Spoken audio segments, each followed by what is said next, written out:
Does this come back to the soul searching that you talk about? Actually, Western nations now need to stop this imperialist expansion, stop stealing other people's resources, have some introspection, and work out how to become good neighbors. Dear God, yes. Yeah, no, that's exactly it. I brought back, you brought back the good neighbor policy. That was Franklin Roosevelt's security doctrine and economic doctrine, was to basically see the world as a community of mutual interest where people would be good neighbors and it's like that in your own neighborhood, right? If you live in a community where everybody hates and fears you because, you might have the richest looking house, but you got it by stealing from everybody on your block, you are definitely not secure. You need to have a lot of private security at your house. You're always kind of paranoid leaving your house, letting your kids leave your house. Not a very secure state of mind. And I think that level of fear and paranoia really saturates the mind of the elites currently. And I don't think that they necessarily sleep well at night.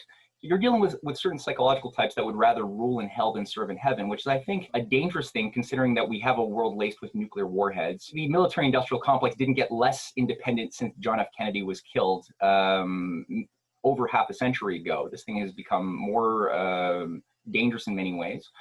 And I think a wounded animal in a corner is more dangerous than an animal free in the forest. So you can't expect necessarily logical self-interest to be the operating system in the case of the elites currently. But at the same measure, the script that they had been operating on for decades is no longer working. The things that they thought that they could get by the snap of a finger is being challenged and not working the way that they wanted it to. And there will be no smooth transition in the conventional sense, but there are better pathways to get at this in a more natural way. And I think one way is that acknowledging, like any drug addict should, that they have a problem is the first one. The financial system is one giant heroin overdose waiting to kill the patient. And we have to, if we're going to get out of the oncoming economic meltdown that will unleash greater devastation onto humanity than people can realize.